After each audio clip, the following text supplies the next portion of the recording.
चलिए जी, good evening, शुभ संध्या, राधे राधे, जय श्री कृष्ण। सभी साथियों को बहुत बहुत स्वागत है दोस्तों, एक बार फिर से आप सभी का आपके अपने यूट्यूब प्लेटफॉर्म एमडी क्लासेस पर बहुत बहुत स्वागत है भाई। तो हमारे साथ जुड़ चुके हैं भाई चुकी, मलिंगा, पप्पू, शनोदन, चंडिका, कंचन, गुड़िया रानी, बहुत बहुत स्वागत है भाई। राम सिंह जी, पप्पू मोस्ट वेलकम भाई। यश, प्रवीण स्वागत है भैया। विकास मोस्ट वेलकम भाई। रोमन। तो चलिए शुरू करते हैं सेशन को और लेकर चलते हैं सीधे आपको पहले प्रश्न की ओर। और आशा करते हैं कि हमारी तरफ से ये छोटा सा प्रयास जो नियमित रूप से रात 9 बजे आपके लिए जीके जीएस के लिए किया जा रहा है कि एग्जाम आपका अच्छा जाए और काफी अच्छे अच्छे कंटेंट, अच्छा चीजें आपको प्रोवाइड कराई जा रही हैं टेलीग्राम पर भी और यहाँ पर भी। तो आप निश्चित रूप से बिल्कुल बढ़िया तरीके से अपनी तैयारी को कर रहे होंगे। ये आपके प्यारे प्यारे ढेर सारे कमेंट्स हैं, जिसमें भाई जया जी ने कमेंट किया है, रंगल भाई ने कमेंट किया है, उर्वशी जी ने कमेंट किया है, अंजना का है, मलिंगा का है, विशाल बाबू का है, हिमांशु का है। तो ये बड़े प्यारे प्यारे कमेंट्स आए हुए हैं कि सर बढ़िया जबरदस्त क्लास लग रही है। इसी प्रकार से प्यारे प्यारे कमेंट्स करते रहिए। फिलहाल चलिए इसका आंसर कमेंट करके बताइएगा कि क्या होना चाहिए। जी हाँ भैया, तो चलिए फटाफट कमेंट कर दीजिए। कस्तूरी मृग परियोजना की शुरुआत कब की गई थी? जी हाँ साथियों, क्या क्वेश्चन है? कस्तूरी मृग परियोजना। अब देखिएगा, एक प्रॉपर लिस्ट आपको इस पर मिल जाएगी। ठीक है, एक प्रॉपर लिस्ट साथियों इस पर मिल जाएगी। फिलहाल इस प्रश्न का राइट आंसर क्या है? 1970। ठीक है ना, क्या है भैया राइट आंसर? 1970 है। और अभी आप अपनी स्क्रीन पर देख सकते हैं कि जितनी भी प्रमुख परियोजनाएं हैं वो सारी दे रखी हैं। ठीक है ना, अधिनियम और परियोजनाएं जो इस तरह से हैं, जैसे भारतीय वन अधिनियम है, कस्तूरी मृग परियोजना है, प्रोजेक्ट हंगुल है, 1972 में वन्य जीव संरक्षण अधिनियम है, गिर सिंह परियोजना है, प्रोजेक्ट टाइगर है, इसके अलावा जल प्रदूषण रोकथाम एवं नियंत्रण अधिनियम है, मगरमच्छ परियोजना है, कछुआ संरक्षण परियोजना है, और इसी प्रकार से और अन्य परियोजनाएं एवं अधिनियम। ठीक है, तो ये लिस्ट क्यों उपलब्ध करा रहे हैं? ये लिस्ट दोस्तों इसलिए उपलब्ध करा रहे हैं क्योंकि ये क्या है, ये गेस्ट टॉपिक है, ये एग्जाम में आने वाले टॉपिक हैं जहां से क्वेश्चंस आते हैं। ठीक है ना, तो बिल्कुल आपको इसको पढ़ना है। और ये आपको बहुत जरूरत नहीं है कि आप इसकी स्क्रीनशॉट लें, आपको टेलीग्राम पर ये पीडीएफ एज इट इज मिल जाएगा, जहां पर ये पूरी लिस्ट भी आपको मिल जाएगी कि हाँ भैया कौन सी अधिनियम है, कौन सी परियोजना है। और ये 3 पेज की परियोजना है, यहां तक कि 2021 के एकदम अपडेटेड प्रोजेक्ट डॉल्फिन तक की बात इसमें बताई गई है। ठीक है ना, प्रोजेक्ट डॉल्फिन तक की बात बताई गई है। ठीक है, चलिए ये देखिएगा, इसरो ने कब तक अंतरिक्ष अभियानों को मलबा मुक्त करने का लक्ष्य रखा है? इसरो के द्वारा किस वर्ष तक अंतरिक्ष, मतलब यहां पर यह क्वेश्चन कह रहा है कि भैया इसरो ने क्या घोषणा करी है कि किस वर्ष तक क्या किया जाएगा। मतलब आने वाले समय में 2030 तक इसरो ऐसी तकनीक, ऐसी टेक्नोलॉजी डेवलप कर लेगा जिसके बाद अगर इसरो कोई भी अंतरिक्ष में किसी प्रकार का प्रक्षेपण करता है, कोई भी चीज भेजता है, तो मलबा मुक्त होगा। मतलब जो कुछ भी जाएगा है ना, जिसमें एडिशनल जो भी चीजें होंगी वो वापस धरती पर आ जाएंगी। ठीक है ना, इस प्रकार के जो टारगेट्स हैं साथियों यहां पर पूरा दे रखा है लिस्ट। और ये लिस्ट देखिए, अगेन मैं कहूंगा कि ये लिस्ट आपके लिए बहुत इंपॉर्टेंट है। आप देखिए ना कि भाई केंद्र सरकार ने स्मार्ट सिटी मिशन को कब तक समाप्त करने का लक्ष्य रखा है? 2025। याद करिए कि बीच में भारत सरकार ने क्या लक्ष्य रखा था कि 100 स्मार्ट सिटी बनाएंगे। तो 100 स्मार्ट सिटी कब, किस वर्ष तक पूरा करने का टारगेट है? 2025 तक। इसी प्रकार से इसरो ने किस वर्ष तक भारतीय अंतरिक्ष स्टेशन स्थापित करने का जो पहला मॉड्यूल लॉन्च करने का लक्ष्य है वो क्या रखा है? 2028। इसी प्रकार से टीबी को खत्म करने का लक्ष्य 2025 है ना। और इसरो ने अंतरिक्ष अभियानों को मलबा मुक्त करने का लक्ष्य क्या रखा है? 2030। एड्स को खत्म करने का लक्ष्य 2030। मलेरिया को खत्म करने का लक्ष्य 2030। ठीक है, फाइलेरिया को खत्म करने का लक्ष्य देखिएगा, इसको सही करेंगे, करेक्शन करेंगे, 2027 है। ठीक है ना, और सिकल सेल एनीमिया को खत्म करने का लक्ष्य 2047 है। ठीक है ना, तो ये इंपॉर्टेंट जो लक्ष्य है वो आपको यहां पर दे दिए। ठीक है ना, चलिए भैया ये बताइए भैया, भाई कह रहा भारत के पहले डिजिटल राष्ट्रीय संग्रहालय की आधारशिला कहां रखी गई है? अब इसमें बढ़िया तरीके से जरा समझने का प्रयास करिएगा कि जब हम कहते हैं इस तरह की चीजों पर, तो एक वीके का जीके अंदाज में मैं आपको शानदार सी बात बताता हूं, जरा फोकस करिएगा। ठीक है, पहला डिजिटल संग्रहालय। देखिए एक चीज समझिए कि जब आपसे कहता है साथियों क्या कि पहला डिजिटल, जब आपसे कहा जाए पहला डिजिटल, तो क्या आप इसे पेपरलेस भी कह सकते हैं? डिजिटल होना, पेपरलेस होना लगभग एक ही बात है कि नहीं भाई? डिजिटल होना, पेपरलेस होना लगभग एक ही बात है। अब जरा ध्यान दीजिएगा, ठीक है ना, अब जरा ध्यान दीजिएगा साथियों कि भैया पहला डिजिटल संग्रहालय है ना, संग्रहालय मतलब हो गया म्यूजियम। ठीक है, कहां पर स्थापित किया गया है? इसी प्रकार से साथियों ध्यान दीजिएगा, इसी प्रकार से आप देखिएगा कि भाई भारत का पहला क्या, भारत का पहला डिजिटल स्टेट मतलब डिजिटल राज्य कौन सा है?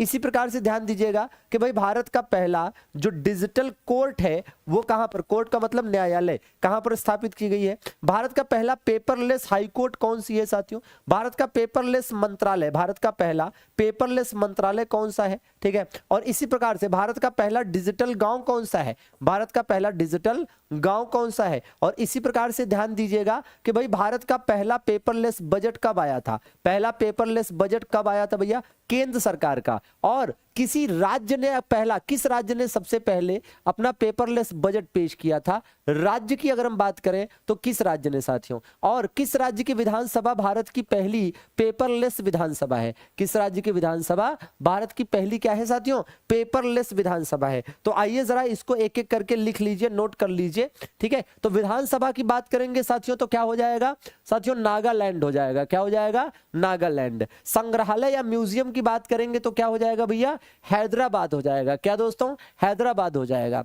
राज्य या स्टेट की बात करेंगे तो क्या हो जाएगा, केरल हो जाएगा। कोर्ट की बात करेंगे साथियों तो क्या हो जाएगा, कोल्लम हो जाएगा। अच्छा, कोल्लम भी कहां पर स्थित है, कोल्लम भी दोस्तों केरला में ही स्थित है, ठीक है। हाई कोर्ट की बात करेंगे तो किस राज्य का हाई कोर्ट साथियों, केरला हाई कोर्ट, ठीक है ना। मंत्रालय की बात करेंगे तो कौन सा मंत्रालय दोस्तों, कोयला मंत्रालय अर्थात कोल मिनिस्ट्री, ठीक है। गांव की बात करेंगे साथियों तो कौन सा गांव, आकोदरा गांव साथियों, जो कि कहां पर स्थित है, गुजरात में स्थित है, कहां पर, गुजरात में स्थित है। बजट की बात करें साथियों तो 2021-22 में जो बजट पेश किया था केंद्र सरकार ने वो। और किसी राज्य की बात करें अगर हम तो यूपी पहला राज्य था जिसने साथियों राज्य स्तर पर पहला डिजिटल बजट पेश किया था, ठीक बात है। तो एज इट इज आपको याद करने की जरूरत है। अब जरा इसकी एक स्क्रीनशॉट ले लीजिए और जरा कमेंट करके बताइएगा कि क्या ये आपको याद हो जाएगा और क्या आपने इसे नोट कर लिया, क्या आपके लिए इंपॉर्टेंट है या नहीं। तो फिर स्क्रीनशॉट बिल्कुल लेना बनता है। और जरा सेशन को सभी लोग लाइक भी कर देंगे, लाइक वाला बटन दबाने में भैया कंजूसी नहीं, बिल्कुल ले लिया सभी ने स्क्रीनशॉट, बहुत अच्छे बहुत अच्छे, बहुत बढ़िया, बिल्कुल लगे रहिए और बढ़िया बढ़िया इसी प्रकार से कंटेंट पढ़ते रहिए। फिलहाल आप देख सकते हैं कि कुछ इंपॉर्टेंट चीजें यहां पर हैं।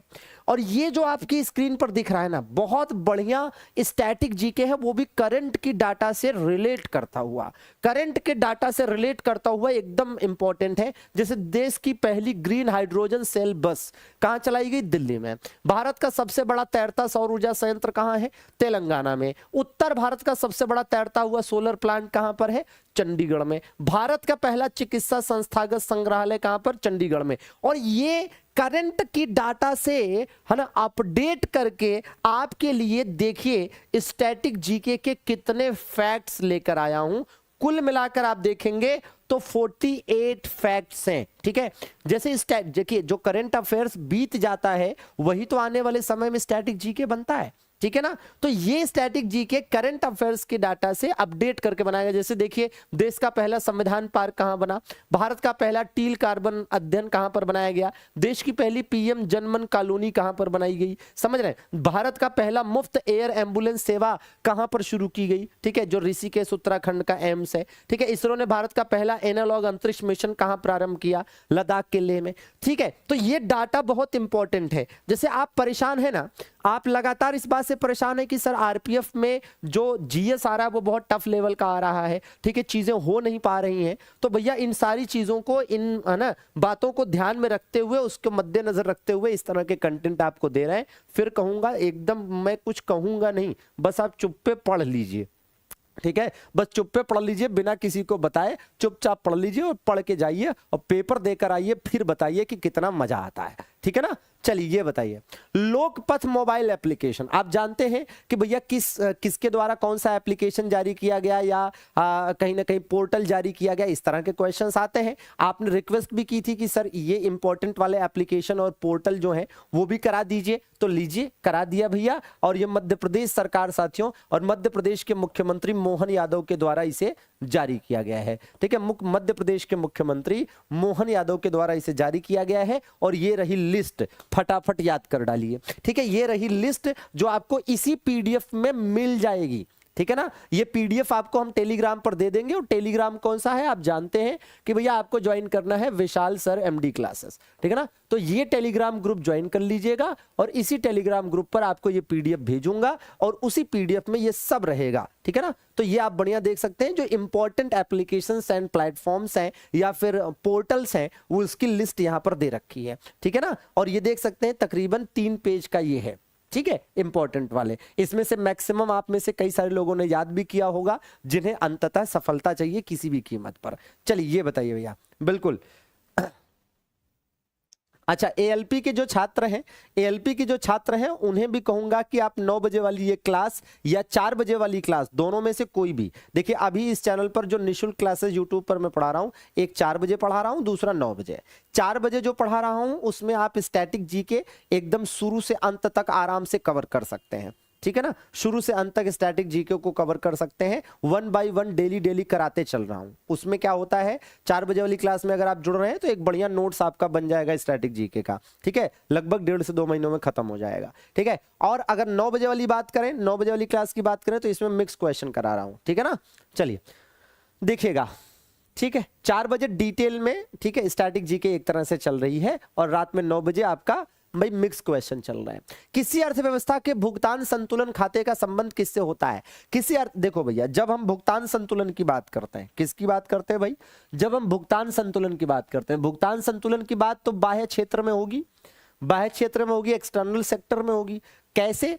आप ऐसे समझिए कि भुगतान संतुलन का मतलब क्या हो गया कि किसी भी देश के साथ हमारा जो आयात और निर्यात है उसकी स्थिति क्या है, ठीक है ना, उसकी स्थिति क्या है, ठीक है। जैसे अगर आप देखेंगे भुगतान संतुलन हमारा सबसे ज्यादा गड़बड़ किसके साथ है?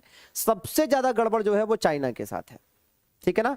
हाँ जी भैया, सबसे ज्यादा गड़बड़ किसके साथ है? चाइना के साथ है, क्योंकि हम उसके साथ क्या करते हैं, निर्यात बहुत कम कर पाते हैं और आयात बहुत ज्यादा कर रहे होते हैं, ठीक है ना। तो वो चीज है। ये देखिए, परिपक्व शुक्राणु कहां उत्पन्न होते हैं? परिपक्व शुक्राणु कहां पर उत्पन्न होते हैं, मतलब where are mature sperm product, ठीक है ना। तो प्रोड्यूस्ड, तो भैया टेस्टीज में अर्थात वृषण में, ठीक है, परिपक्व शुक्राणु उत्पन्न होते हैं, ठीक है।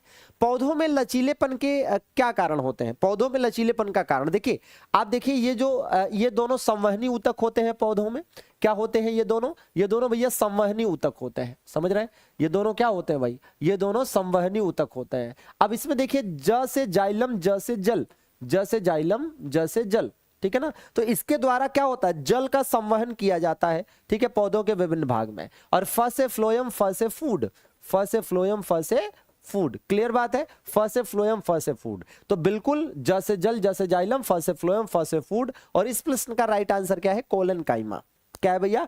कोलन काइमा। एकदम भाई संदीप, बिल्कुल सही बात, एकदम भाई जोरावल, एकदम सही आंसर दिया है, ठीक है ना। तो ये याद कर लीजिएगा। ये देखिए, हार्नबिल उत्सव, अभी साथियों दिसंबर चल रहा है, और हार्नबिल उत्सव हर साल क्या होता है, 1 से लेकर 10 दिसंबर के बीच मनाया जाता है, ठीक है, 1 से 10 दिसंबर। इसे क्या कहा जाता है आप जानते होंगे? इसे साथियों त्योहारों का त्योहार कहा जाता है। क्या कहा जाता है इसे त्योहारों का त्योहार कहा जाता है, ठीक है। और कहां पर मनाया जाता है इसे भैया नागालैंड में मनाया जाता है। कहां पर मनाया जाता है? नागालैंड में मनाया जाता है, क्लियर बात है। तो कितने दिन तक चलने वाला त्योहार है?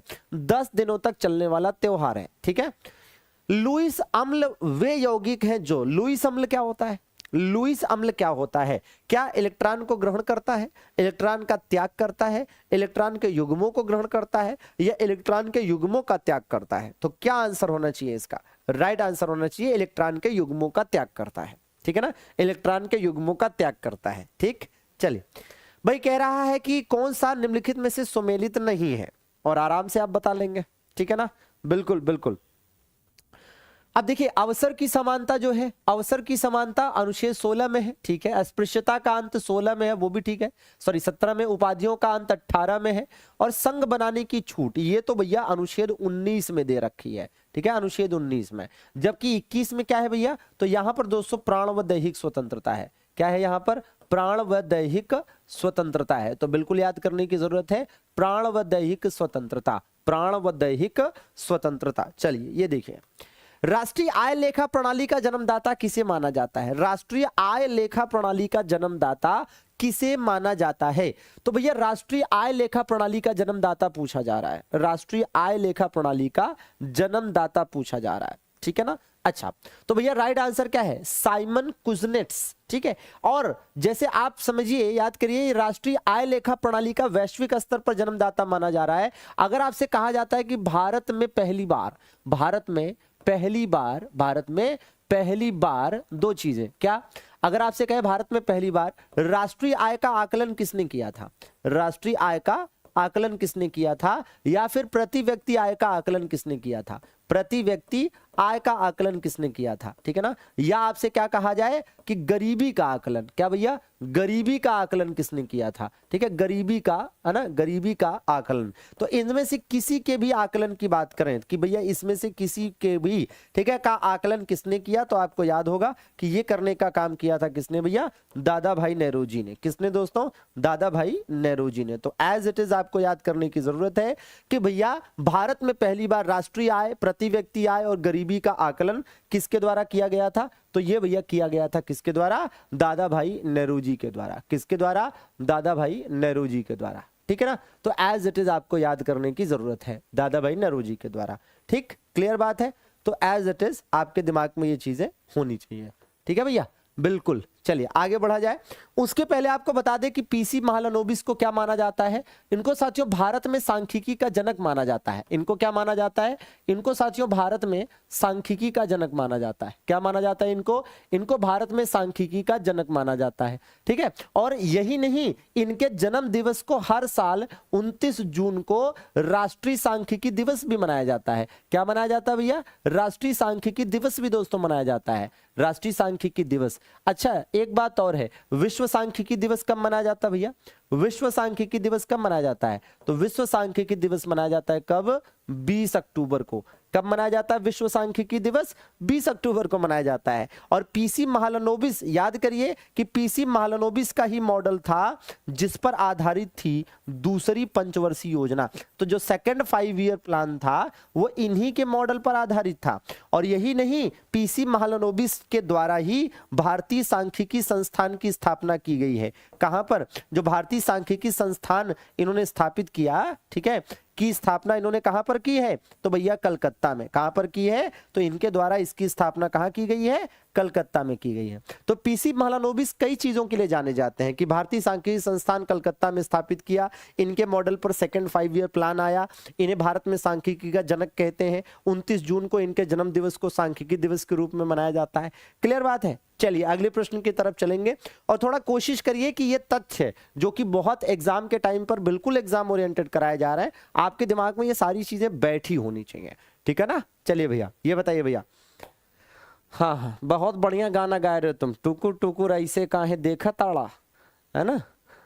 चला ये बताओ, नालंदा विश्वविद्यालय का अंत क्यों हुआ था भैया, नालंदा विश्वविद्यालय का अंत क्यों हुआ था। साथियों पहली बात तो नालंदा विश्वविद्यालय याद करिए कि आपसे कभी भी पूछा जाए कि मौर्य कालीन शिक्षा का प्रसिद्ध केंद्र, मौर्य काल में शिक्षा का प्रसिद्ध केंद्र कभी भी पूछे तो यही था, है ना, शिक्षा का प्रसिद्ध केंद्र। और ये किस प्रकार की शिक्षा के लिए प्रसिद्ध था भैया, है ना, किस प्रकार की शिक्षा के लिए प्रसिद्ध था, तो यह पहली बात हो गई। और दूसरी बात क्या हो गई कि भैया इसका निर्माण किसने कराया था, तो भैया गुप्त शासक कुमार गुप्त प्रथम के द्वारा इसका निर्माण कराया गया। ये किस प्रकार की शिक्षा के लिए प्रसिद्ध था, बौद्ध शिक्षा के लिए प्रसिद्ध था। किसके लिए, बौद्ध शिक्षा के लिए प्रसिद्ध था, ठीक है ना, बौद्ध शिक्षा के लिए प्रसिद्ध था। और एक काफी महत्वपूर्ण क्वेश्चन है, ठीक है ना।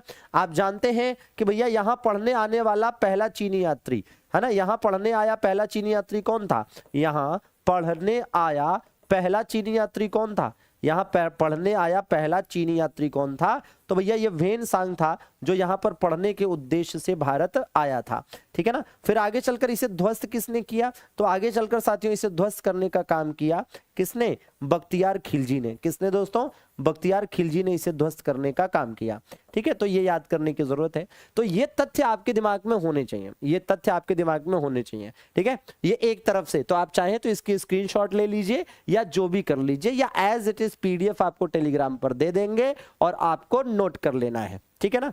अच्छा, कितने लोग इन बातों को मान रहे हैं, एक बार जरा कमेंट करके बताएंगे कि कितने लोग ऐसे हैं जो टेलीग्राम से पीडीएफ डाउनलोड करके बकायदा शॉर्ट नोट्स बनाते हैं, लिखते हैं, ठीक है ना। मतलब आप में से कितने लोग ऐसे हैं जो न केवल ये क्लास करते हैं रेगुलर, बल्कि इस क्लास से ये लाभ भी लेते हैं कि शॉर्ट नोट्स बना रहे हैं ताकि एग्जाम के टाइम रिवीजन करके जाया जा सके। एक बार यस या नो में कमेंट करके बताएंगे भैया। बिल्कुल बिल्कुल बिल्कुल बिल्कुल भाई, मलिंगा बना रहे हैं, ठीक है, मनीष भी बना रहे हैं, यश भी बना रहे हैं, चंडिका जी बिल्कुल बिल्कुल बिल्कुल भाई, गुड़िया रानी ठीक है ठीक है ठीक है ठीक है, बहुत अच्छे भाई इंडियन, बहुत बढ़िया राम बाबू, ठीक है भाई अनीशा, ठीक ठीक, स्वागत स्वागत, गरीब लड़का भी बना रहा है। हाँ देखो भाई, बनाना पड़ेगा, अगर आप नियमित रूप से क्लास से जुड़े हैं तो आपके लिए लाभदायक तभी ये होगी पूरी तरीके से क्लास जब आप इससे रिलेटेड इंपॉर्टेंट चीजों की शॉर्ट नोट्स बनाएंगे, ठीक है ना, क्योंकि वही तो आप रिवीजन करेंगे, लिखेंगे नहीं तो रिवीजन कैसे करेंगे, ठीक है। चलिए भाई, क्या कह रहा है, सती प्रथा का उन्मूलन कब हुआ था? सती प्रथा का उन्मूलन साथियों 1929-30 में हुआ था, राजा राम मोहन राय के प्रयासों से। कब भैया? विलियम बेंटिक के समय में। विधवा पुनर्विवाह अधिनियम 1956 में आया था। 1856 में कन्या भ्रूण हत्या पर रोक की बात करें तो ये 1804 का है, और ये साथियों कब का है? ये 1843 का है। तो राइट आंसर क्या बन जाएगा? 3 4 2 1। क्या हो जाएगा भैया? 3 4 2 1 इसका राइट आंसर हो जाएगा। यहां तो कोई दिक्कत है नहीं, ठीक है, यहां तो कोई दिक्कत है नहीं। अच्छा, अब एक बात और ध्यान दीजिए कि जैसे इसमें आप सती प्रथा की बात करें तो सती प्रथा के बारे में हम विस्तार से चर्चा कर सकते हैं, ठीक है ना। जैसे अब क्या चर्चा की जानी चाहिए? सती प्रथा, जैसे सती प्रथा का पहला साहित्यिक प्रमाण, मतलब पहली किताब जिसमें भाई सती प्रथा के बारे में लिखा हुआ है, बताइए कौन सी है? पहला साहित्यिक प्रमाण, ठीक है ना। इसी प्रकार से आपसे क्वेश्चन हो सकता है कि पहला अभिलेखी प्रमाण, मतलब पहला अभिलेख जिसमें सती प्रथा के बारे में लिखा है, पहला अभिलेखीय प्रमाण। क्या भैया? पहला अभिलेखीय प्रमाण, ठीक है ना, पहला अभिलेखीय प्रमाण। और इसी प्रकार से और आगे बढ़े तो आपसे क्वेश्चन हो सकता है कि भैया बैन करने का प्रयास, बैन किस पुर्तगाली गवर्नर ने किया था? किस पुर्तगाली वायसराय के द्वारा इसे बैन किया गया था आगे चलकर? और फिर आगे चलकर इसे बैन करने का काम किस मुगल शासक ने किया? ठीक है, किस मुगल शासक ने इसे बैन करने का काम किया? किस मुगल शासक ने इसे बैन करने का काम किया? फिर आगे चलकर आप देखेंगे कि सती प्रथा का अंत किसके प्रयासों से हुआ? अंत कब हुआ और किसके प्रयासों से हुआ? इसमें क्या है कि एक ये हो जाएगा कि भाई कब हुआ, इसमें ये हो जाएगा कि भाई किसके प्रयासों से हुआ, और एक ये हो जाएगा कि भैया उस समय गवर्नर जनरल कौन था जब इसका अंत हुआ। और एक बात और याद करिए कि शिवाजी की एक पत्नी थी साथियों, पुतली बाई, ठीक है ना। शिवाजी की पत्नी पुतली बाई भी सती हुई थी, शिवाजी की पत्नी पुतली बाई भी सती हुई थी, ठीक है। और ये कौन थी? ये शिवाजी की पत्नी थी, शिवाजी महाराज की पत्नी थी, ठीक है ना। तो ये भी एक तथ्य है, ठीक है, ये भी एक तथ्य मिलता है कि शिवाजी महाराज की 7 पत्नियों में से कहीं कहीं 8 पत्नियां बताया जाता है, कहीं कहीं पर 7 पत्नियां। तो शिवाजी महाराज की पत्नी थी जिनके सती होने की बात कहीं किसी न किसी किताब में मिल जाती है। तो पहला साहित्यिक प्रमाण क्या है साथियों? महाभारत है, जिसमें सती प्रथा के बारे में उल्लेख मिलता है। पहला अभिलेखी प्रमाण क्या है भैया? एरण अभिलेख है, एरण अभिलेख, ठीक है। और एरण अभिलेख आप जानते होंगे कि कब का है ये? तो ये भैया 510 ईस्वी का है। किसके समय का? भानुगुप्त के समय का, भानुगुप्त के समय का ये है, ठीक है। भानुगुप्त जिस समय शासक हुआ करता था, ठीक है ना। पुर्तगाली वायसराय कौन था जिसने इस पर पाबंदी लगाई थी भैया? अल्बुकर्क ने अपने क्षेत्र में इसे बैन कर दिया था, मुख्य रूप से गोवा में। मुगल बादशाहों की बात करें साथियों तो अकबर का नाम आता है, ठीक है ना। और गवर्नर जिसका में अंत हुआ, ये कब हुआ था एग्जैक्टली अंत? 1829 में हुआ था। राजा राम मोहन राय के प्रयासों से हुआ था, या यूं कह लीजिए कि इनकी संस्था ब्रह्म समाज के प्रयासों से इसका अंत हो पाया था, ठीक है। और उस समय गवर्नर जनरल कौन हुआ करता था? विलियम बेंटिक उस समय गवर्नर जनरल हुआ करता था। क्लियर बात है? तो एज इट इज याद कर लेंगे, ठीक है भैया, एज इट इज दोस्तों याद कर लेंगे। और बिल्कुल सेशन को लाइक करने में कंजूसी नहीं भैया, सभी लोग सेशन को लाइक कर देंगे आपकी बेहतर उज्जवल भविष्य के लिए, यह हमारी तरफ से और आपके लिए एक शानदार सा, है ना, तोहफा, छोटा सा ही समझिए लेकिन है। चलिए, तो सती प्रथा वाला मामला हो गया। बढ़िया से नोट कर लिया। चलें अगले प्रश्न की ओर। ये बताइए 1857 के विद्रोह के समय ब्रिटेन के प्रधानमंत्री कौन थे? ठीक है, बिल्कुल भाई चंडिका। 1857 का विद्रोह जिस समय हुआ, देखिए जहां तक इस तरह के प्रश्नों का सवाल है तो एक नाम होता है पामस्टन का, ठीक है ना, और एक नाम ऐसे ही होता है किसका? रैमजे मैकडोनाल्ड का, ठीक है ना, रैमजे मैकडोनाल्ड का नाम होता है कि नहीं होता है। ऐसे ही एक नाम होता है किसका भैया, एक नाम होता है विंस्टन चर्चिल का, है ना, काफी चर्चिल नाम है भाई, है ना, काफी चर्चित नाम है इनका, विंस्टन चर्चिल का। और इसी प्रकार से एक नाम आता है भाई क्लेमेंट एटली का। क्यों नाम आता है फटाफट कमेंट कर दीजिए जरा, तो है ना, पहले भी बताया हमने तो फटाफट रिवीजन हो जाए। हाँ जी, मार्गरेट थैचर का भी नाम आता है, किसका नाम आता है, मार्गरेट थैचर का भी नाम आता है, ठीक है। और किसका नाम आता है भैया, मार्गरेट थैचर का भी नाम आता है। और इसी प्रकार से एक नाम आएगा किसका भाई, अब तो ऋषि सुनाक का भी नाम याद कर लो तो ज्यादा ही अच्छा है, ऋषि सुनाक का। और वर्तमान में कौन है भैया, याद करिए कीर स्टारमर, वर्तमान में कौन है, वर्तमान में कौन है, तो कीर स्टारमर है, ठीक है ना। तो बिल्कुल आपको नोट करना चाहिए कि भैया पामस्टन की बात करते हैं तो ये साथियों 1857 की जो क्रांति थी, 1857 की जो क्रांति थी उस समय ब्रिटेन के प्रधानमंत्री थे, ठीक है ना। रैमजे मैकडोनाल्ड साथियों इन्होंने गोलमेज सम्मेलन के दौरान अध्यक्षता की थी, गोलमेज सम्मेलनों के ये अध्यक्ष थे जब ये हुआ था। विंस्टन चर्चिल साथियों सेकेंड वर्ल्ड वार के समय ब्रिटेन के प्रधानमंत्री थे, और साथ में जब भारत छोड़ो आंदोलन हुआ था तो उस समय भी ब्रिटेन के प्रधानमंत्री यही थे, ठीक है ना। अच्छा, क्लेमेंट एटली साथियों आजाद, जब देश आजाद हुआ था तो आजादी के समय ब्रिटेन के प्रधानमंत्री थे, कई बार पेपर में आया हुआ है, ठीक है ना भाई। ब्रिटेन की, यूनाइटेड किंगडम की पहली महिला प्रधानमंत्री, यूनाइटेड किंगडम की पहली महिला पीएम यही हुई, पहली महिला पीएम हुई थी, ठीक है ना। अच्छा, ऋषि सुनाक भारतीय मूल के पहले, भारतीय मूल के प्रथम प्रधानमंत्री, भारतीय मूल के प्रथम प्रधानमंत्री हुए थे ये, ठीक है ना। हाँ जी, भारतीय मूल के प्रथम प्रधानमंत्री। और कीर स्टारमर जो है ये वर्तमान में है, ठीक है। तो इस प्रकार से आपके लिए ये पूरी बात बहुत इंपॉर्टेंट हो जाती है, ठीक है भैया, ये पूरा का पूरा बहुत इंपॉर्टेंट हो जाता है। वेरी गुड, राइट आंसर क्या है भैया, पामस्टन, क्या है, पामस्टन, है ना। बेंजामिन डिज़रायली क्या थे, ये प्रधानमंत्री नहीं थे, ये सांसद थे, और यह वह एकमात्र सांसद हैं बेंजामिन डिज़रायली, ब्रिटेन के एकमात्र सांसद जिन्होंने 1857 के विद्रोह को राष्ट्रीय विद्रोह माना था, राष्ट्रीय विद्रोह, ठीक है भाई। दीपिका, चंडिका, गुड़िया रानी, बहुत बढ़िया, हिमांशु, अनीशा, सोनम, ये बताओ जरा, लंदन में सर कर्जन वाइली को 1909 में किसने ठोक डाला था भैया, किसने मार दिया था, तो भैया ये लंदन में मारा गया था किसके द्वारा, मदन लाल ढींगरा के द्वारा। क्या नाम था इनका पूरा, इनका नाम था मदन लाल ढींगरा, ठीक है ना, मदन लाल ढींगरा।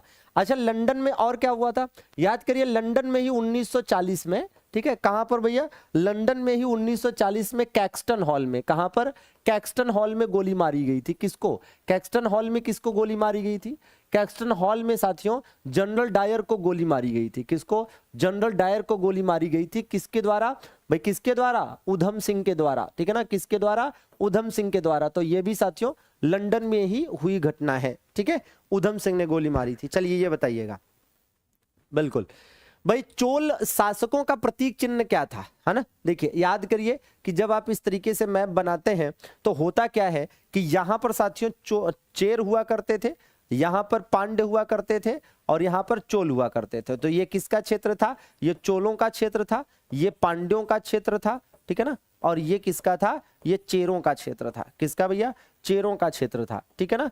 अब इसमें आप देखेंगे कि भैया इनका प्रतीक क्या था, इनका प्रतीक था बाघ, इनका प्रतीक क्या था, इनका प्रतीक क्या था भैया, इनका प्रतीक था मछली, इनकी प्रतीक क्या थी, मछली, और इनका क्या था भैया, तीर धनुष, क्या था इनका, तीर धनुष। और ये जो तीनों आप देख रहे हैं इन्हीं को क्या कहा जाता है, ये किस काल के दौरान थे, संगम काल के दौरान थे, किस काल के दौरान थे, संगम काल। और संगम काल में संगम साहित्य भी लिखे गए किस भाषा में, तमिल भाषा में लिखे गए थे, किस भाषा में लिखे गए थे, तमिल भाषा में लिखे गए थे, क्लियर बात है ना, तमिल भाषा में। तो बिल्कुल आपको एज इट इज याद करना चाहिए, ठीक है। ये बताइए जरा, बहुत बढ़िया, ठीक, क्या कह रहा है, इल्बर्ट बिल विवाद, इल्बर्ट बिल विवाद तो गजब की चीज थी भाई, गजब की चीज इसलिए कह रहा हूं क्योंकि इसमें क्या था पता है, इसमें यह था कि भारतीय जजों को, है ना, भारतीय जो जज थे, है ना, भारतीय जजों को यूरोपीय जजों के समकक्ष, है ना, भारतीय जो जज थे को यूरोपीय जजों के समकक्ष अधिकार, ठीक है, यूरोपीय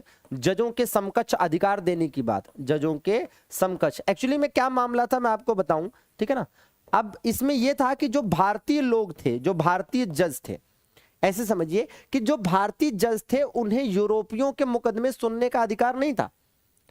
जी हाँ, जो भारतीय जज थे उन्हें यूरोपीय लोगों के, मान लीजिए कि जैसे भारत का कोई जज है और कोई केस ऐसा आता है जो किसी यूरोपीय से जुड़ा है, मतलब कोई अंग्रेज है, कोई पुर्तगाली है, कोई फ्रांसीसी है, कोई डच है, ठीक है, तो किसी यूरोपीय से जुड़ा हुआ कोई मुकदमा अगर कोई केस कोर्ट में आ जाता था, तो ऐसे कोर्ट में यदि कोई भारतीय जज होता था तो उस जज को बदल दिया जाता था, वो जज उसकी सुनवाई नहीं कर सकता था, ठीक है। तो रिपन ने क्या किया, रिपन ने साथियों इल्बर्ट बिल पेश किया और इस व्यवस्था को खत्म करने की बात कही। मतलब रिपन ने कहा कि यह बात गलत है, जज तो जज होता है, फिर वो किसी के भी मुकदमे सुन सकता है। और इसी मुद्दे पर काफी विवाद हुआ और ब्रिटेन की सरकार ने रिपन को वापस बुला लिया कि भैया भारतीयों का इतना भी भला करने के लिए तुम्हें नहीं भेजा गया है, ठीक है ना। तो इसलिए रिपन को वापस बुला लिया गया था, ठीक है ना, 1884 में ही। रिपन के समय में ही साथियों याद करिए कि पहली रेगुलर जनगणना हुई थी, पहली रेगुलर जनगणना हुई थी साथियों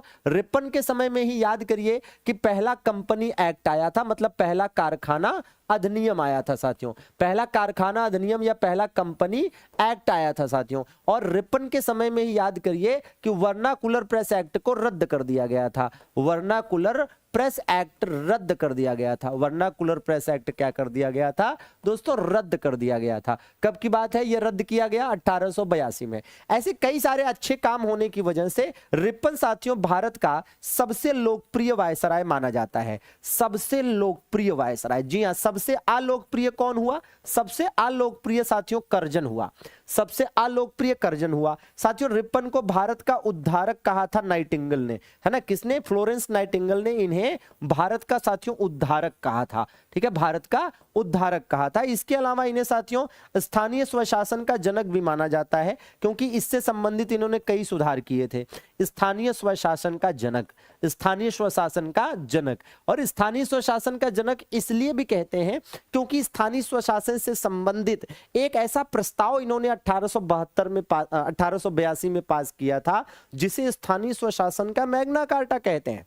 समझ रहे हैं ना, तो इसी वजह से साथियों रिपन जो है इंपॉर्टेंट है, ठीक है। जबकि लिटन, अच्छा मान लीजिए कि अगर आपसे कहा जाए कि भारतीय राष्ट्रवाद के बीजांकुरण का काल किसे कहा जाता है, भारतीय राष्ट्रवाद के बीजांकुरण का काल किसे कहते हैं, बीजांकुरण का काल, तो किसे कहा जाता है भैया, भारतीय राष्ट्रवाद के बीजांकुरण का काल किसे कहते हैं, लिटन के शासनकाल को कहते हैं।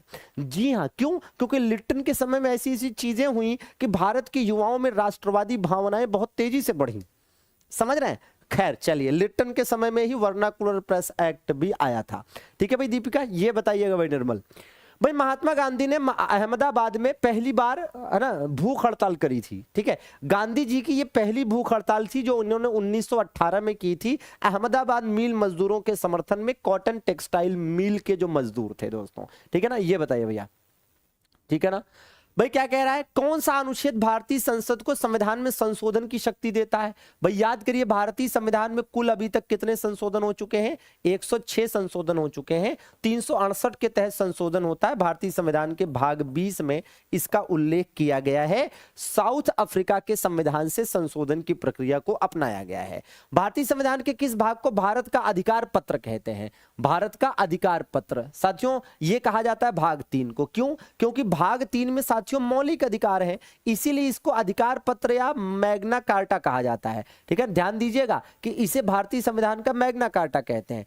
अच्छा, मौलिक अधिकारों का विकास किस देश में हुआ था, है ना, विकास किस देश में हुआ था, और पहला लिखित प्रावधान किस देश में किया गया था, है ना, मौलिक अधिकारों का पहला लिखित प्रावधान किस देश में किया गया था, तो भैया किस देश में किया गया था, अमेरिका में किया गया था, है ना। और विकास किस देश में हुआ था, ब्रिटेन में हुआ था। और सेम चीज साथियों लागू होती है संविधान पर भी, संविधान का विकास भी ब्रिटेन में हुआ और पहला लिखित संविधान अमेरिका में लागू हुआ, ठीक है भाई विकास। चलिए भैया विकल्प ये बताइए, अविश्वास प्रस्ताव किस सदन में लाया जाता है भाई, अविश्वास प्रस्ताव, क्या आपको पता है कि अविश्वास प्रस्ताव का मतलब क्या है।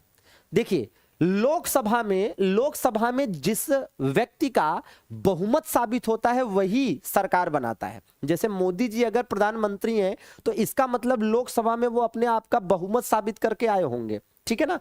अच्छा, अब इसी लोकसभा में अविश्वास प्रस्ताव से उन्हें हटाया भी जा सकता है। जिस प्रकार से कोई व्यक्ति बहुमत साबित करके लोकसभा में अपनी सरकार बनाता है, उसी प्रकार से उसी लोकसभा में उसके विश्वास मत को नहीं है ऐसा साबित करके उसकी सरकार को गिराया भी जा सकता है।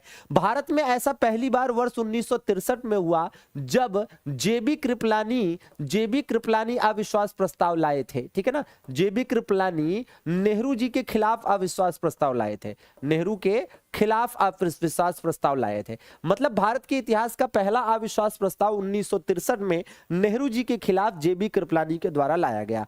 अभी तक कुल कितने अविश्वास प्रस्ताव आ चुके हैं पता है? कुल साथियों 28 अविश्वास प्रस्ताव आ चुके हैं। कुल कितने? 28। सर्वाधिक अविश्वास प्रस्ताव किसके खिलाफ आया है? तो आज तक के इतिहास में सबसे ज्यादा अविश्वास प्रस्ताव इंदिरा गांधी के खिलाफ आया हुआ है। ठीक है ना, चलिए अगला देख लिया जाए। अविश्वास प्रस्ताव लोकसभा में ही ला सकते हैं, राज्यसभा में नहीं। क्यों? क्योंकि यह साबित करना कि सरकार विश्वास मत में नहीं है, यह लोकसभा में करने से मतलब होगा, राज्यसभा से मतलब नहीं है। क्योंकि लोकसभा में बहुमत साबित करने पर सरकार बनती है, ना कि राज्यसभा से। ठीक है, ये बताइए भारत के संविधान का कौन सा अनुच्छेद भारत को कल्याणकारी राज्य घोषित करता है? भैया देखो ऐसा है, एक तो पहली बात यह है कि कल्याणकारी राज्य की स्थापना है ना, कल्याणकारी राज्य की स्थापना का उद्देश्य, ठीक है, कल्याणकारी राज्य की स्थापना का उद्देश्य किसका था?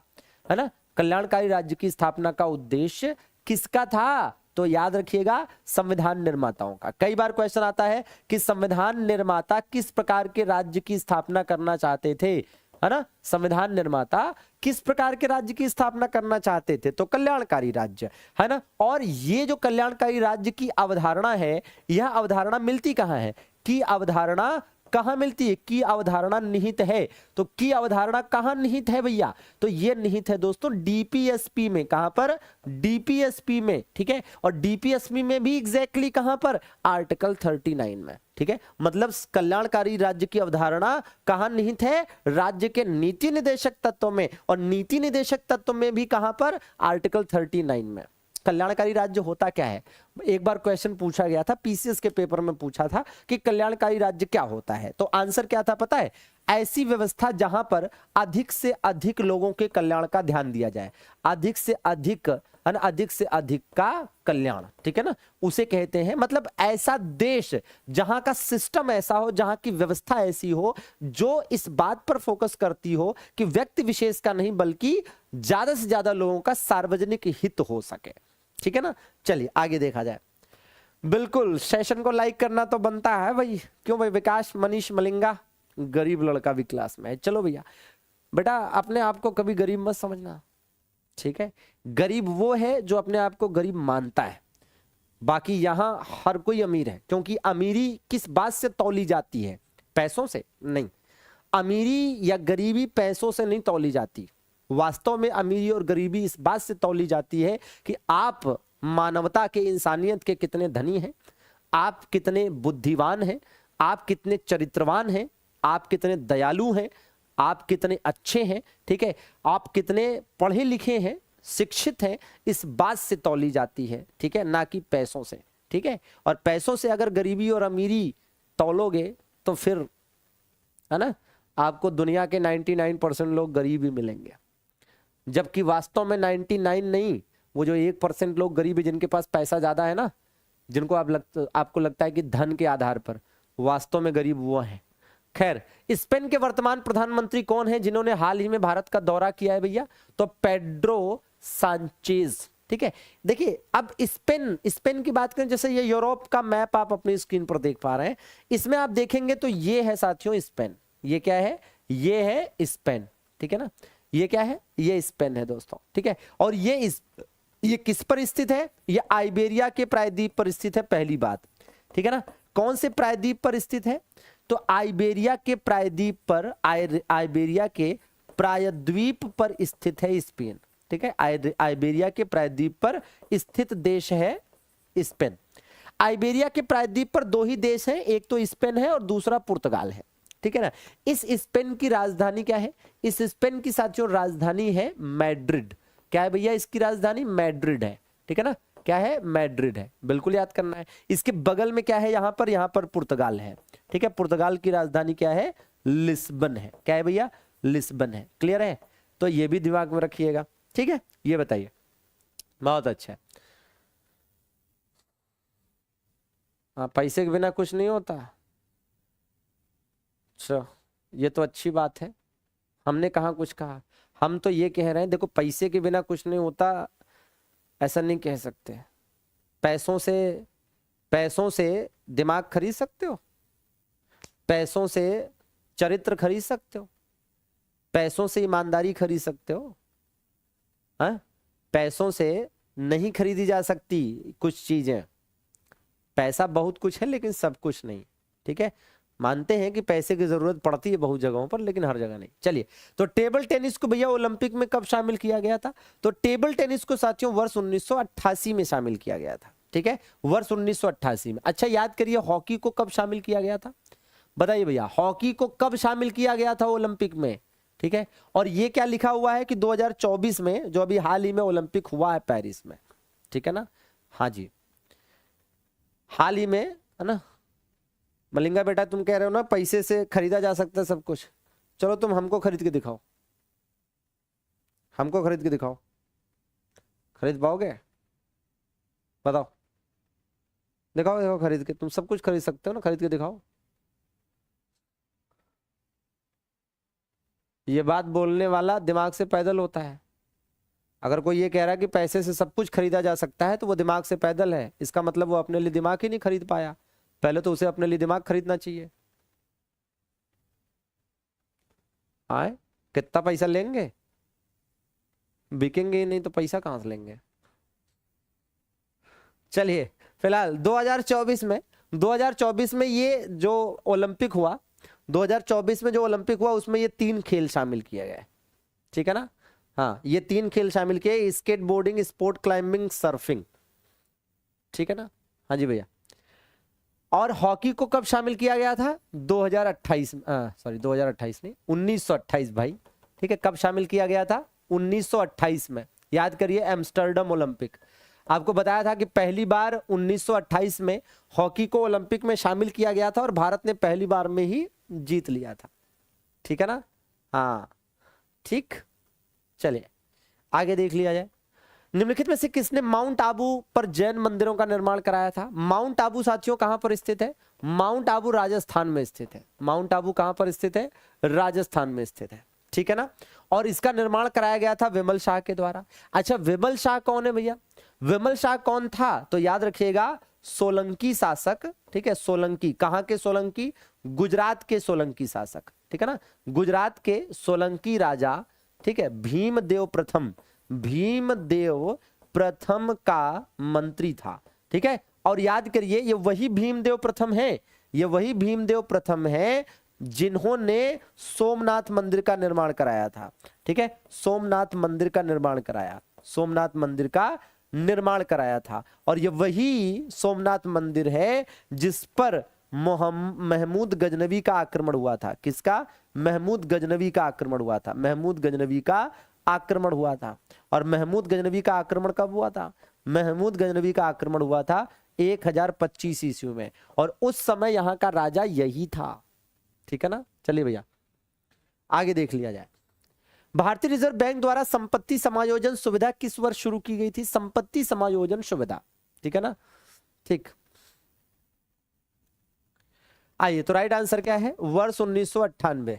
ठीक है ना? वर्ष 1998। ठीक है, तो वर्ष 1998 में भारतीय रिजर्व बैंक द्वारा इस सुविधा को शुरू किया गया था। ठीक है, चलिए बाकी बात जानते हैं कि भारतीय रिजर्व बैंक के वर्तमान जो गवर्नर हैं शक्तिकांत दास हैं। पहले गवर्नर आसबानी स्मिथ थे। आजाद भारत के पहले गवर्नर सीडी देशमुख थे। और यंग हिल्टन कमीशन की सिफारिश पर आरबीआई एक्ट 1934 के तहत 1 अप्रैल 1935 को इसकी स्थापना हुई और 1 जनवरी 1949 को इसका राष्ट्रीयकरण हुआ। हेड ऑफिस मुंबई में है। मॉनिटरी पॉलिसी यही तैयार करता है। क्लियर? रिवीजन हो गया। चलो, निम्नलिखित में से किसका निर्माण सम्राट अकबर ने नहीं करवाया था भैया? तो देखो, अकबर के द्वारा नहीं कराया। अकबर के द्वारा जो किले बनवाए गए, पहले तो इसकी शॉर्टकट ट्रिक ले लीजिए, अलाई। ठीक है ना? अलाई से क्या याद हो जाएगा कि अ से आगरा का किला, आ से आगरा का किला, ल से लाहौर का किला, और ई से इलाहाबाद का किला। क्या भैया? इलाहाबाद का किला। ठीक है ना? अच्छा, तो ये 3 किले, ठीक है ना, ये 3 किले, ये 3 के तीनों किले किसने बनवाए थे?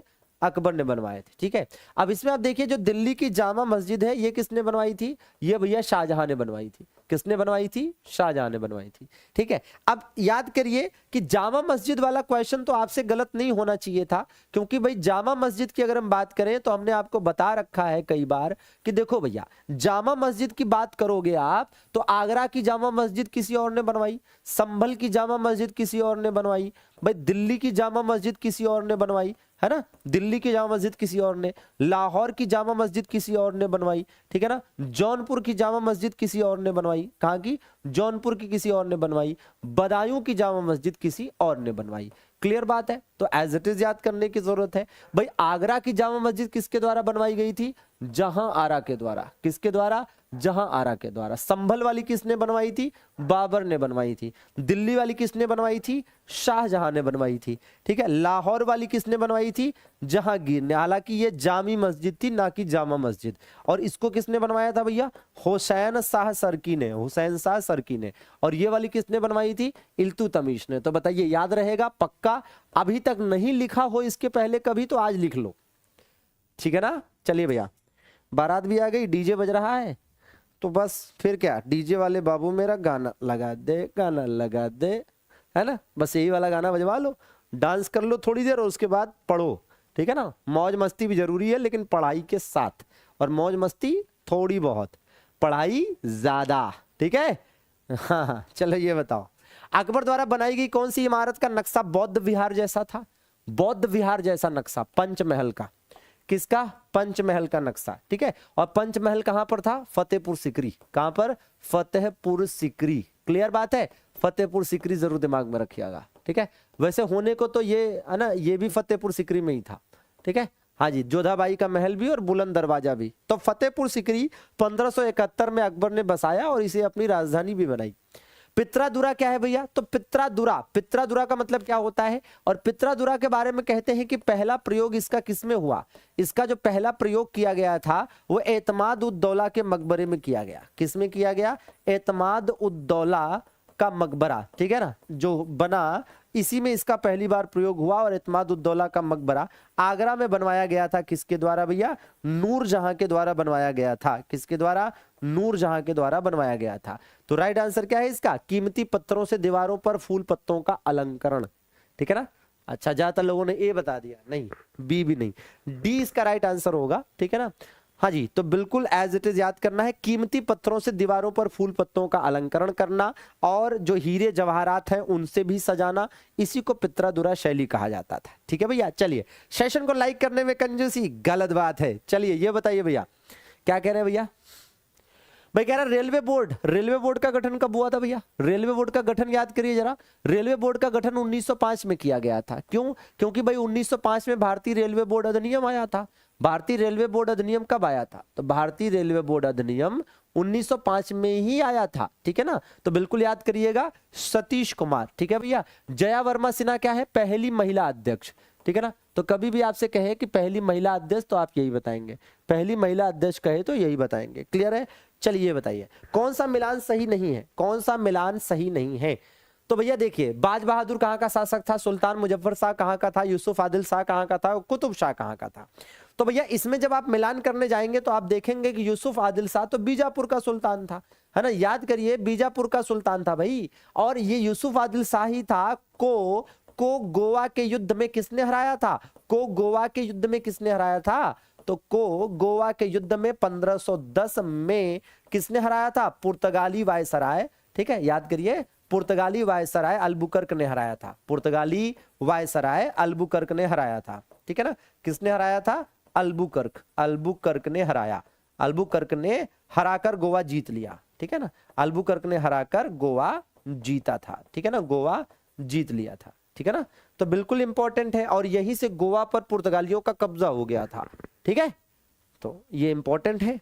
चलिए ये बताइए, भाई कह रहा है किस मुगल बादशाह ने, किस मुगल शासक ने चित्रकारी के लिए कारखाने बनवाए थे? ठीक है, दूसरे शब्दों में कहें, ठीक है ना, कुछ दूसरे शब्दों में कहें, दूसरे शब्दों में कहें साथियों, तो ये क्वेश्चन ऐसे भी पूछा जाता है, ठीक है। दूसरे शब्दों में कहते हैं, क्वेश्चन ऐसे पूछता जाता है कि मुगल चित्रकला की नींव किसने रखी थी? मुगल चित्रकला की नींव, मुगल चित्रकला की नींव किसने रखी थी? मुगल चित्रकला की नींव किसने रखी? ठीक है, तो आप बताएंगे हुमायूं ने। मुगल चित्रकला की नींव किसने रखी? हुमायूं ने।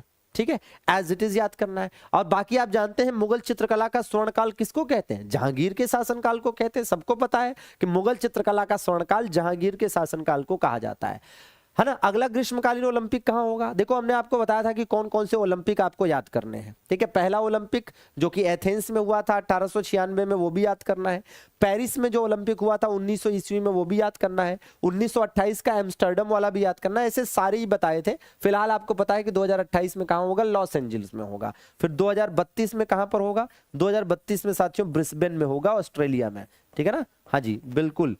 चलिए ये बताइए, इंटरनेशनल ओलंपिक कमेटी आप जानते हैं 1894 में स्थापित हुई। ठीक है, कहां पर भैया? पेरिस में स्थापना हुई थी और स्विट्जरलैंड के लुसाने में हेड ऑफिस है। ये देखिए, आप देख सकते हैं कि कुछ खेल आयोजन, जैसे राष्ट्रमंडल खेल, पिछला कहां हुआ, अगला कहां होगा। समर ओलंपिक पिछला कहां हुआ, अगला कहां होगा। ठीक है, विंटर ओलंपिक, एशियन गेम्स, 38वां राष्ट्रीय खेल का आयोजन और 9वीं महिला T20 वर्ल्ड कप। तो इस प्रकार से आप देखेंगे कि कुछ इंपॉर्टेंट खेल आयोजन जहां से क्वेश्चन आ सकते हैं वो हमने यहां पर दे दिया है। ये एक तरह से गेस क्वेश्चंस हैं, गेस कंटेंट है एग्जाम के लिए। तो पढ़ के जाना, फिर कहूंगा कि चुपके से पढ़ के चले जाना भैया। चलो, वेलिंगटन किस देश की राजधानी है? तो ऑस्ट्रेलिया की राजधानी क्या है? याद करिए भाई, ऑस्ट्रेलिया की राजधानी है कैनबरा, है कि नहीं? कैनबरा राजधानी है भैया। ठीक है, इसका आंसर है न्यूजीलैंड। कनाडा की राजधानी क्या है भैया? ओटावा। क्या है भैया? ओटावा है। अच्छा, दक्षिण अफ्रीका की तो तीन राजधानियां हैं। एक न्यायिक राजधानी है, ठीक है ना, एक न्यायिक राजधानी है, एक साथियों प्रशासनिक राजधानी है। ठीक है, प्रशासनिक राजधानी है, और एक क्या है भैया? विधायी राजधानी है। क्या है? विधायी राजधानी है। तो बताइए कौन सी क्या है भाई? न्यायिक राजधानी, प्रशासनिक राजधानी और विधायी राजधानी। तो आप देखेंगे न्यायिक राजधानी क्या है? ब्लोमफोंटेन। क्या है भैया? ब्लोमफोंटेन। ठीक है, ब्लोमफोंटेन। क्लियर है? अच्छा, प्रशासनिक राजधानी की बात करें तो क्या है? प्रिटोरिया है। क्या है भैया? प्रिटोरिया है प्रशासनिक राजधानी। और विधायी राजधानी क्या है भैया? विधायी राजधानी क्या है? Cape Town. क्या है भैया? Cape Town. क्लियर है? तो बिल्कुल याद करने की जरूरत है। ठीक है ना, बिल्कुल। तो एज इट इज आपको याद करना है। तो कहने का मतलब, न्यायिक राजधानी का मतलब जुडिशियल कैपिटल। ठीक है ना, जुडिशियल कैपिटल। प्रशासनिक राजधानी का मतलब ये हो जाएगा एग्जीक्यूटिव कैपिटल। ठीक है, एग्जीक्यूटिव कैपिटल। और ये क्या हो जाएगा? Legislative capital. क्या? Legislative capital. ठीक है ना, चलिए आगे देख लिया जाए। चलिए, तो न्यूजीलैंड फिलहाल याद रखिएगा। ये बताइए, 3 कैपिटल है साउथ अफ्रीका की। भारत में प्रिंस ऑफ वेल्स संग्रहालय, क्या आपको पता है प्रिंस ऑफ वेल्स संग्रहालय कब बना था? प्रिंस ऑफ वेल्स संग्रहालय 1922 में बना था। अब अगर आपको यह पता चल जाए कि ये कहां पर है तो आप आंसर गेस कर सकते हैं। ठीक है ना, हाँ जी, 1922 है ना। कहां पर? मुंबई। कहां पर? मुंबई। अब आप गेस कर पाएंगे इसको। अब आप गेस कर सकते हैं कि आज की डेट में इसका नाम है छत्रपति शिवाजी महाराज संग्रहालय। ठीक है, ये बताइए भाई। देखिए, जो पिन कोड, भाई पिन कोड, भाई सबका अपना अपना पिन कोड होता है। आपको भी आपका भी अपना पिन कोड होगा। आपको नाम, आपको याद भी होगा कि क्या पिन कोड है। पिन कोड कुछ इस प्रकार से होता है 6 अंकों का, कि जैसे मान लीजिए ऐसे हो गया कि 777-001 ऐसा कुछ, या जैसे देखिए 571313। तो इसमें जो पहली डिजिट होती है वो क्या बताती है? रीजन बताती है, मतलब क्षेत्र। ठीक है ना, जो पहला डिजिट होता है वो क्षेत्र बताता है, और जो दूसरा डिजिट होता है ये बताता है कि ये किस राज्य का है, और जो तीसरा डिजिट होता है ये बताता है कि कौन से जिले का है। ठीक है, कौन से जिले का है। और जो उसके बाद, ठीक है, जो तीसरा डिजिट होता है ये तो समझ गए आप। ठीक है, अब इसके बाद आप देखिए कि जो, ठीक है, इसमें ये जो ये वाला है, ये आपका बीच वाला, ये आपको क्या बताता है? पोस्ट कौन सा है। ठीक है, तो ऐसे क्वेश्चन भी पूछे जा सकते हैं। ठीक है, तो उसको भी कोशिश करिए। ठीक है, कि ये आपका कहीं ना कहीं एग्जैक्टली पोस्ट बताता है कि कौन सा पोस्ट है। ठीक है, अच्छा, इसका खैर राइट आंसर क्या हो जाएगा? 15 अगस्त 1972। वेरी गुड भाई अंजलि, एकदम सटीक जवाब है मैं मलिंगा। बहुत बढ़िया भाई सोनम, वेरी गुड। चलिए, अन्ना कैरेनिना, इसके लेखक कौन है भाई? अन्ना कैरेनिना। एक्चुअली में याद करिए कि ये वही है जिन्होंने एक और फेमस किताब लिखी है, वॉर एंड पीस। तो वॉर एंड पीस नाम की किताब किसने लिखी थी? तो ये लिखी थी लियो टॉल्स्टॉय ने। तो इन्हीं के द्वारा ये भी लिखी गई है, लियो टॉल्स्टॉय। ठीक है, वेरी गुड। ये बताइए, भाई लैंड होल्डर्स सोसाइटी की स्थापना कब हुई थी पता है? वर्ष 1938 में हुई थी लैंड होल्डर्स सोसाइटी की स्थापना द्वारका नाथ टैगोर के द्वारा। किसके द्वारा? द्वारका नाथ टैगोर दोस्तों, ठीक है ना। भाई गोबर गैस, जो गोबर गैस होता है साथियों, गोबर गैस जो होता है इसमें आप देखेंगे तो भाई देखो मेथेन भी होती है, मेथेन होती है 50 से 75% तक, ठीक है ना मेथेन। और कार्बन डाइऑक्साइड कितनी होती है? 25 से 50%, ठीक है ना। तो आप समझ गए कि इसका मतलब इसका राइट आंसर क्या होगा? मेथेन, ठीक है ना, मेथेन। और वैसे भी मान लीजिए अगर आपसे कहा जाए कि ग्लोबल वार्मिंग, अच्छा ग्लोबल वार्मिंग को हिंदी में क्या कहते हैं? एग्जैक्टली ग्लोबल वार्मिंग जो वर्ड है इसको एकदम हिंदी में कहेंगे तो हम कहेंगे वैश्विक ऊष्मन। क्या कहेंगे? वैश्विक ऊष्मन कह रहे होंगे, ठीक है ना। हाँ जी, के लिए सर्वाधिक जिम्मेदार गैस कौन सी है? ठीक है, ये इसलिए बता रहा हूं, ध्यान से सुनिए। के लिए सर्वाधिक जिम्मेदार गैस, सर्वाधिक जिम्मेदार गैस की जब आप बात करोगे तो इसमें पहले नंबर पर क्या आता है? पहले नंबर पर आता है कार्बन डाइऑक्साइड और दूसरे नंबर पर क्या आता है? मेथेन, ठीक है। मतलब इसमें पहले नंबर पर कार्बन डाइऑक्साइड है, दूसरे नंबर पर मेथेन है। और इस क्वेश्चन में देखिए गोबर गैस में पहले नंबर पर मेथेन है, दूसरे नंबर पर कार्बन डाइऑक्साइड है, मतलब उल्टा है, समझ रहे हो? हाँ जी, उल्टा है। तो चलिए फटाफट लाइक का 13 शतक पूरा, वीरेंद्र सहवाग का 13 शतक याद है कब पूरा हुआ था? किसके खिलाफ? पाकिस्तान के खिलाफ मुल्तान में मारा था 309 रन दौड़ा दौड़ा के। ऐसे ही फटाफट लाइक पूरा होना चाहिए, है ना। तो भैया ग्लोबल वार्मिंग वाला मामला हो गया, ठीक है। अब ये कई बार क्वेश्चन आ चुका है, बहुत बार आ चुका है ये वाला क्वेश्चन, ठीक है ना। और बाकी ये भी ठीक। बाकी उधर आप जानते हैं कि जैसे क्वेश्चन होता है कि भाई ज्वालामुखी से सबसे ज्यादा निकलने वाली गैस कौन सी है? तो ज्वालामुखी से जो सबसे ज्यादा निकलती है वो कौन सी होती है? जल वाष्प होती है, तो वो अलग है एकदम, ठीक है। चलिए, तो चिट्टी बाबू, चिट्टी बाबू किस वाद्य यंत्र से जुड़े थे, है ना। अच्छा भैया अगर आपसे कहा जाए प्राचीनतम हिंदू वाद्य यंत्र तो आप क्या बताएंगे?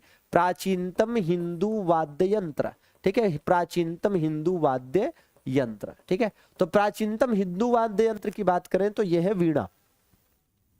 क्या है? वीणा, ठीक है ना। हाँ जी, तो बिल्कुल क्या कह रहा है? केवल महिला कर्मचारियों द्वारा संचालित किया जाने वाला भारत का पहला रेलवे स्टेशन, केवल महिला कर्मचारियों द्वारा संचालित। वाह क्या बात है वीरों, जबरदस्त दौड़ाकर। राइट आंसर क्या हो जाएगा? माटुंगा, मुंबई में मिलेगा माटुंगा। अच्छा, सौर ऊर्जा से, पूर्णतः सौर ऊर्जा से संचालित, अगर मैं आपसे कहूं कि पूर्णतः सौर ऊर्जा से संचालित, ठीक है, पूर्णतः सौर ऊर्जा से संचालित या चलने वाला, ठीक है ना। हाँ जी, संचालित या चलने वाला पहला रेलवे स्टेशन तो क्या बताओगे? पहला रेलवे स्टेशन पूछा जाएगा तो क्या बताओगे? हाँ जी। अच्छा, अब यही याद ही आ गया भाई, पहली संसद पूछी जाए तो क्या बताओगे? पहली संसद पूछी जाए तो क्या बताओगे?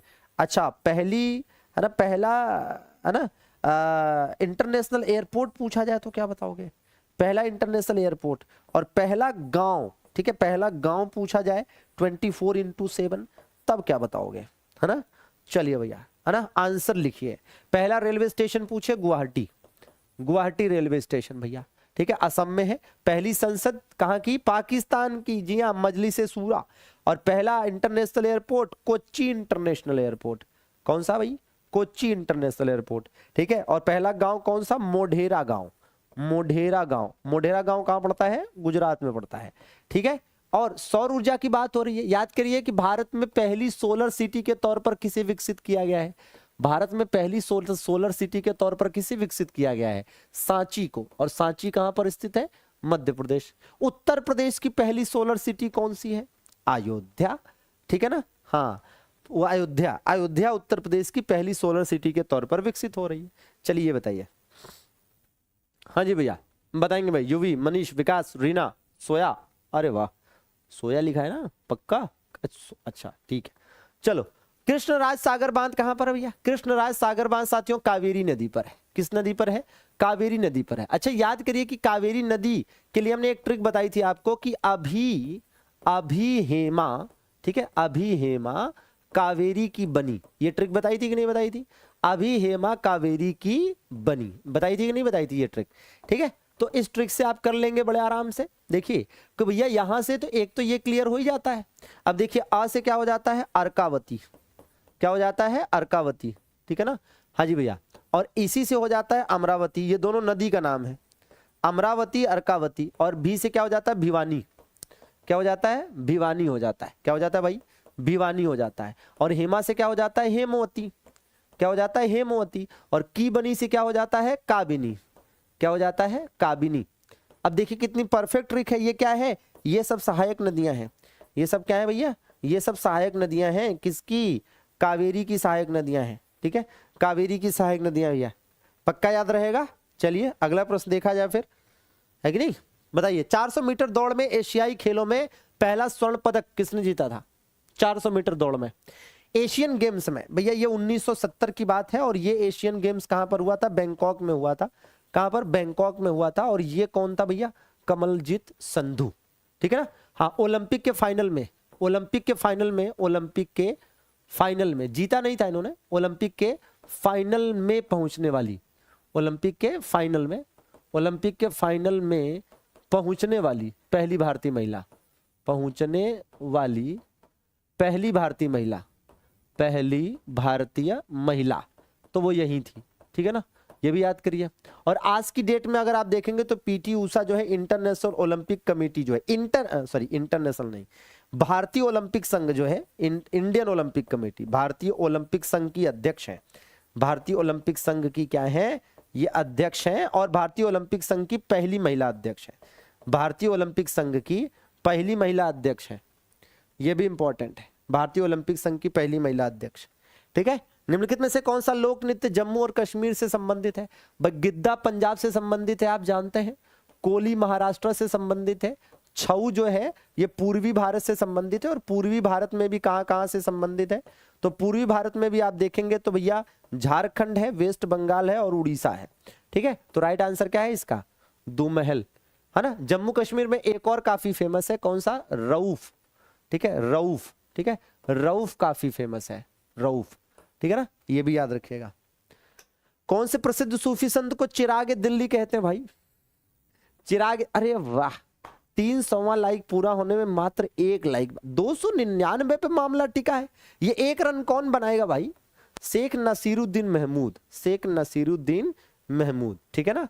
चलिए तो भैया आज ये 45 दमदार धमाकेदार क्वेश्चन जो हुए हैं, एक एक प्रश्न को ईमानदारी से पढ़ लीजिएगा, और इसका पीडीएफ टेलीग्राम से प्राप्त कर लीजिएगा। टेलीग्राम पर जाइएगा, सर्च करिएगा विशाल सर एमडी क्लासेस, है ना, और टेलीग्राम ग्रुप को ज्वाइन कर लीजिएगा, पीडीएफ भी मिल जाएगा, और रोज दोपहर में 2 बजे यहां पर, हाँ रोज दोपहर में 2 बजे यहां पर क्विज भी होती है, तो इसके साथ भी जुड़िए डेली। भाई 33,000 से ज्यादा परिवार के सदस्य यहां पर हो चुके हैं, तो आप अगर क्विज देंगे तो थोड़ा सा कंपटीशन का माहौल बनेगा, आप भी देखोगे कि आपकी तैयारी कितनी है, ठीक है ना। हालांकि ज्यादा नहीं, 25 से 30 क्वेश्चन की, है ना, क्विज होती है। चलिए बहुत बहुत शुक्रिया सभी का जुड़ने के लिए, बढ़िया दमदार तरीके से जुड़े रहेंगे, और एकदम धुआंधार शानदार तरीके से तैयारी करते रहेंगे। आपके उज्जवल भविष्य की कामना करते हैं।